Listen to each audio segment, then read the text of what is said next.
नमस्कार दोस्तों, मैं हूं श्यामवीर सिंह और आप देख रहे हैं हमारा चैनल जैसलमेर की गलियां।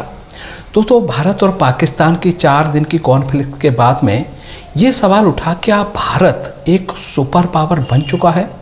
बहुत सारे लोग ये सवाल पूछते हैं, लेकिन मेरी नज़र में भारत अभी सुपर पावर बना नहीं है, लेकिन सुपर पावर बनने की रास्ते पर चल पड़ा है।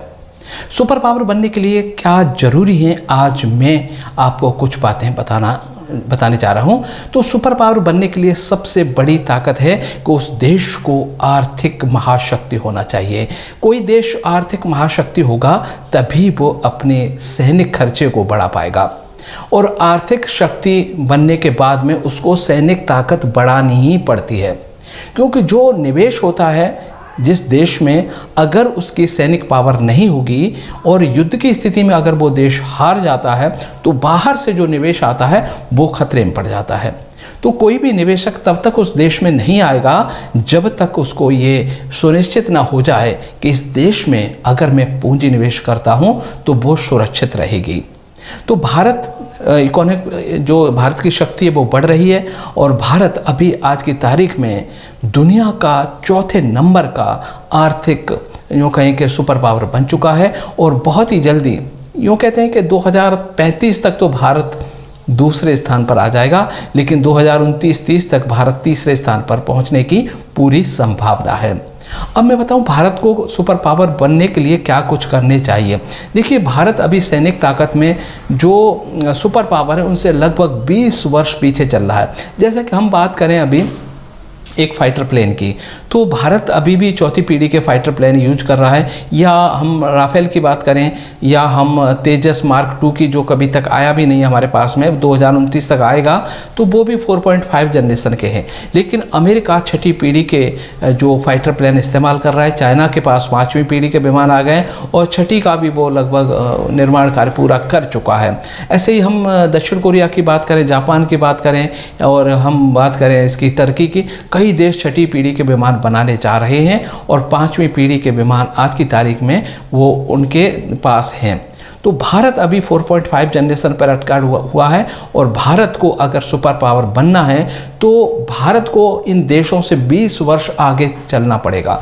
20 वर्ष आगे का मतलब है कि भारत का अभी जो प्रोग्राम, जो 5th जनरेशन का फाइटर प्लेन बनाने जा रहा है AMCA, उसके पैरेलल में भारत को 6ठी और 7वीं पीढ़ी के प्रोग्राम अभी से शुरू करने होंगे। लेकिन भारत के पास सबसे बड़ी समस्या रही है कि भारत अगर अपने हथियार अपने देश में बनाना चाहे तो काफ़ी हथियार भारत बना भी रहा है। मिसाइल के क्षेत्र में भारत बहुत आगे निकल चुका है, लेकिन भारत अभी भी जो फाइटर प्लेन का इंजन होता है उसको बनाने में कामयाबी नहीं मिली है भारत को। भारत कहीं ना कहीं इसी क्षेत्र में पिछड़ा हुआ है, इसीलिए उसके 6ठी और 7वीं पीढ़ी के जो प्रोग्राम हैं फाइटर प्लेन के, वो प्रभावित हो रहे हैं।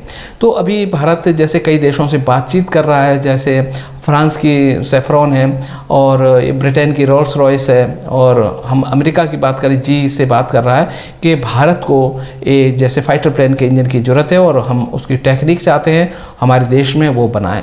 तो भारत का खुद का भी एक प्रोग्राम है कावेरी इंजन, और वो भी बहुत आगे बढ़ चुका है, वो उसमें भी हमें कामयाबी मिल सकती है जल्द ही। तो कोई भी देश सुपर पावर बनने के लिए उसकी सेना का अधिक होना ज़रूरी नहीं है, सेना का आधुनिक होना बहुत ज़रूरी है। जैसे अभी हमारे जितना भी पूरा देश है, लगभग पूरा एयर डिफेंस से सुरक्षित है। कहीं भी हमारे देश को कोई भी मिसाइल या विमान भारत में घुसकर हमला नहीं कर सकता, जैसा कि हमने अभी पाकिस्तान के कॉन्फ्लिक्ट में ये देखा था। लेकिन जब भारत दूसरे देश में युद्ध करने जाएगा तो वहाँ पर उसके पास में उसकी सेना के जो जाएंगे सैनिक, उनके पास भी एक एयर डिफेंस छतरी होनी चाहिए।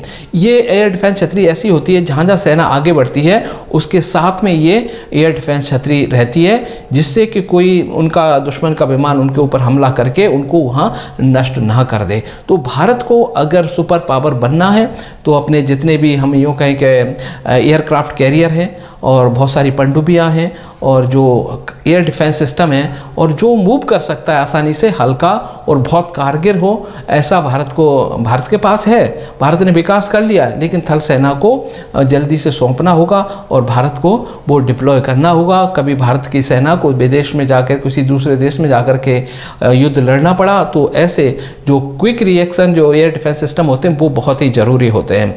तो कुल मिला के हम बात करें, भारत को मैं सुपर पावर तब मानूंगा जब, जैसे कि रसिया ने अभी यूक्रेन पे हमला किया तो कोई भी देश खुल करके रसिया के सामने खड़ा न हो सका, लेकिन पीछे से तो मदद कर रहे हैं। भारत की स्थिति लगभग पाकिस्तान के खिलाफ जब युद्ध हुआ तो वैसी की वैसी थी, हालांकि पीछे से चाइना और टर्की ने मदद की, लेकिन खुल के भारत के खिलाफ कोई खड़ा ना हो सका। तो कहीं ना कहीं भारत एक सुपर पावर बनने की राह पर आगे चल पड़ा है और मुझे लगता है कि आने वाले समय में लगभग 10 या 20 वर्ष के बाद में भारत दुनिया की एक सुपर पावर जरूर बनेगा, ऐसी हम उम्मीद करते हैं। नमस्कार।